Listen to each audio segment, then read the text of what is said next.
আসসালামু আলাইকুম প্রিয় দর্শক, আজ আমি আপনাদের তৈরি করে দেখাবো মুগ ডাল এবং কলিজা দিয়ে অসাধারণ একটি রেসিপি। তো এখানে কলিজাগুলো কেটে আমি সুন্দর করে ধুয়ে নিয়েছি আর মুগ ডালটা আমি ভেজে নিচ্ছি।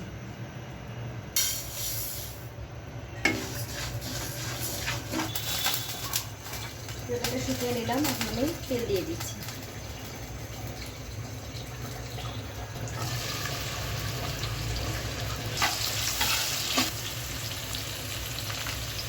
এলাচ, প্রিয় দর্শক, এখন আমি মশলা দিয়ে দিচ্ছি। রসুন বাটা 2 চামচ, আদা বাটা 3 চামচ, জিরা বাটা 1 চামচ, মরিচের গুঁড়া 2 চামচ, শুকনো গুঁড়া 1 চামচ, হলুদের গুঁড়া 1/2 চামচ, লবণ পরিমাণ মতন। এখন আমি মশলাটা সুন্দর করে তেলে ভেজে নিচ্ছি। মশলার পানিটা দিয়ে দিচ্ছি।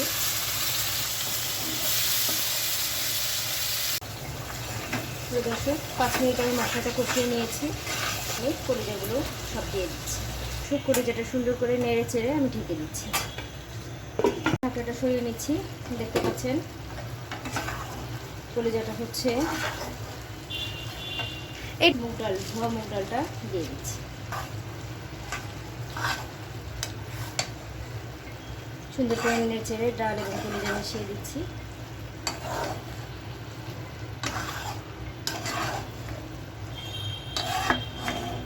আবারও 5 মিনিটের জন্য ঢেকে দিচ্ছি। দর্শক, ঢাকাটা সরিয়ে নিচ্ছি।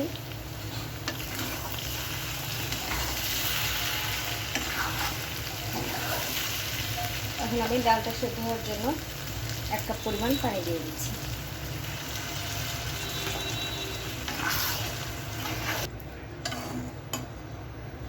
দর্শক, এখন ঢেকে দিচ্ছি 15 মিনিটের জন্য। দর্শক, 20 মিনিট পরে ঢাকাটা সরিয়ে নিচ্ছি।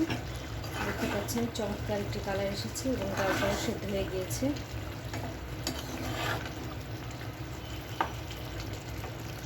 এখন দিয়ে দিচ্ছি রাঁধুনি গরম মশলা গুঁড়ো 1 চামচ।